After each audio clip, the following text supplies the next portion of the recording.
Welcome to TG24 TV. నేను మిస్సుమలత.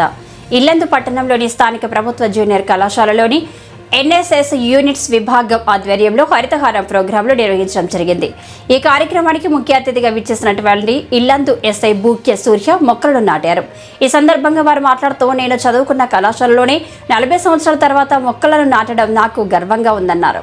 భవిష్యత్తు తరాలకు ఆక్సిజన్ ప్రాణవాయువును అందించడమే మన కర్తవ్యంగా ఉండాలి. ప్రతి ఒక్కరూ మొక్కలు నాటే భవిష్యత్తు తరాలకు చక్కటి ఆక్సిజన్ అందించాలని, తద్వారా ఆరోగ్యవంతమైన సమాజ నిర్మాణానికి NSS వాలంటీర్లు మొక్కలు నాటడం నాకు చాలా సంతోషం ఇచ్చిందని, ప్రతి ఒక్కరూ మొక్కలు నాటి భవిష్యత్తు తరాలకు ఆక్సిజన్ అందించాల్సిన బాధ్యత మనందరికీ ఉందన్నారు. ఈ కార్యక్రమంలో కళాశాల principal Shri Ramalingeswararao, NSS program ఆఫీసర్లు Thorthi John, William Prasad, police సిబ్బంది ఎల్లయ్య, నాగరాజు తదితరులు, అధ్యాపకేతర సిబ్బంది చిరంజీవి, భూపాల్, మంగమ్మ, రాములు, అధ్యాపకేతర సిబ్బంది, NSS వాలంటీర్లు తదితరులు పాల్గొన్నారు.